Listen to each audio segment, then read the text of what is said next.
Today, the king just left, and we've had a great discussion, terrific discussion, concerning Gaza and everything else. We had discussions also about Saturday at 12 o'clock. It's going to be a big moment. We'll see what happens. I don't expect much happening with these people, but we'll see what happens. And we're going to be signing a very important deal today. It's Doge. And I'm going to ask Elon to tell you a little bit about it and some of the things that we found, which are shocking. Billions and billions of dollars in waste, fraud, and abuse. And I think it's very important. And that's one of the reasons I got elected. I said, we're going to do that. Nobody had any idea it was that bad, that sick, and that corrupt. And it seems hard to believe that judges want to try and stop us from looking for corruption, especially when we found hundreds of millions of dollars worth, much more than that, in just a short period of time. And we want to weed out the corruption. And it seems hard to believe that a judge could say, we don't want you to do that. Well, so maybe we have to look at the judges, because that's a very serious, I think it's a very serious violation. I'll ask Elon Musk to say a few words, and we'll take some questions. Elon, go ahead. Sure. So at a high level, you say, what is the goal of Doge, and I think a significant part of this of the presidency is to restore democracy. This may seem like, well, are we in a democracy? Well, if you don't have a feedback loop, okay, we'd have to, if you sorry. So your gravitas can be difficult sometimes. If there's not a good feedback loop from the people to the government, and if you have rule of the bureaucrat, or if the bureaucracy is in charge, and then what meaning does democracy actually have? If the people cannot vote and have their will be decided by their elected representatives in the form of the president and the Senate and the House, then we don't live in a democracy, we live in a bureaucracy. So it's incredibly important that we close that feedback loop, we fix that feedback loop, and that the public's elected representatives, the President, the House, and the Senate, decide what happens, as opposed to a large unelected bureaucracy. This is not to say that there are good people who are in the federal bureaucracy, but you can't have an autonomous federal bureaucracy. You have to have one that is responsive to the people. That's the whole point of a democracy.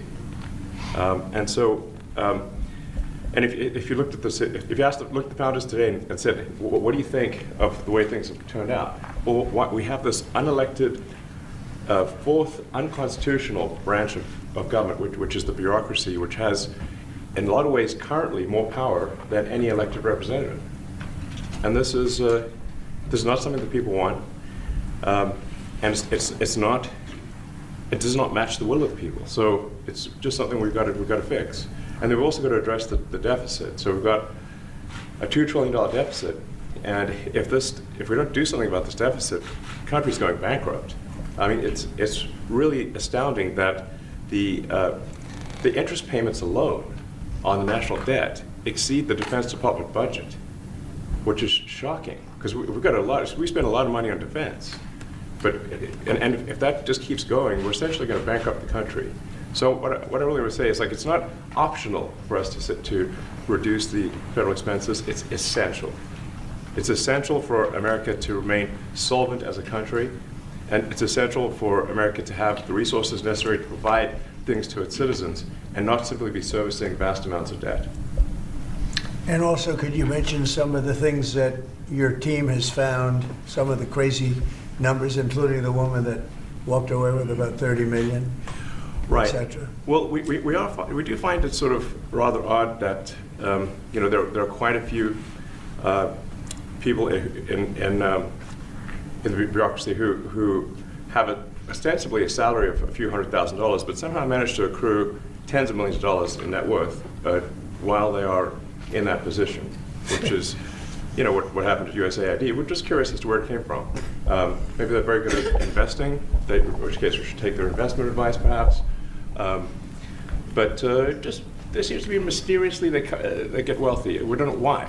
Where does it come from? And I think the reality is that they're getting wealthy at the taxpayer expense. That's the honest truth of it. So, we're looking at, say, if you look at, say Treasury, for example, basic controls that should be in place, that are in place in any company, such as making sure that any given payment has a payment categorization code, that there is a comment field that describes the payment, and that if a payment is on the do not pay list, that you don't actually pay it. None of those things are true currently. So the reason that departments can't pass audits is because the payments don't have a categorization code. It's like just a massive number of blank checks just flying out the building. So you can't reconcile blank checks. You've got comment fields that are also blank, so you don't know why the payment was made. And then we've got this truly absurd, a do not pay list, which can take up to a year for an organization to get on a do not pay list. And this, we're talking about terrorist organizations, we're talking about known fraudsters, known aspects of waste, known things that do not match any congressional appropriation, can take up to a year to get on the list, and even once on the list is not used. It's mind-blowing. So what we're talking about here, we're really just talking about adding common sense controls that should be present, that haven't been present. So you say, like, well, how could such a thing arise? That seems crazy. When you understand that really everything is geared towards complaint minimization, so then you understand the motivations. So if people receive money, they don't complain, obviously. But if people don't receive money, they do complain. And the fraudsters complain the loudest and the fastest. So then when you understand that, then it makes sense. Oh, that's why everything they approve all the payments at Treasury. Because if you approve all the payments, you don't get complaints. But now we're saying that, no, actually, we are going to complain. If money is spent badly, if your taxpayer dollars are not spent in a sensible and frugal manner, then that's not okay. Your tax dollars need to be spent wisely on things that matter to the people. I mean, these things, it's just common sense. It's not draconian or radical, I think. It's really just saying, let's look at each of the expenditures and say, is this actually in the best interest of the people? And if it is, it's approved. If it's not, we should think about it. So, there's crazy things like just cursory examination of Social Security, and we've got people in there that are 150 years old. Now, do you know anyone who's 150? I don't know. Okay. They should be on the Guinness Book of World Records. They're missing out. So, that's a case where, I think they're probably dead. It's my guess. Or they should be very famous, one of the two. And then there's a whole bunch of Social Security payments where there's no identifying information. Well, why is there no identifying information? Obviously, we want to make sure that people who deserve to receive Social Security do receive it, and that they receive it quickly and accurately. I'll tell you another crazy thing. So, one of the things is we are trying to sort of right-size the federal bureaucracy, just make sure that this obviously there need to be a lot of people working for the federal government, but not as many as currently. So we're saying, let's if people can retire, with full benefits and everything, that would be good. They can retire, get their retirement payments, everything.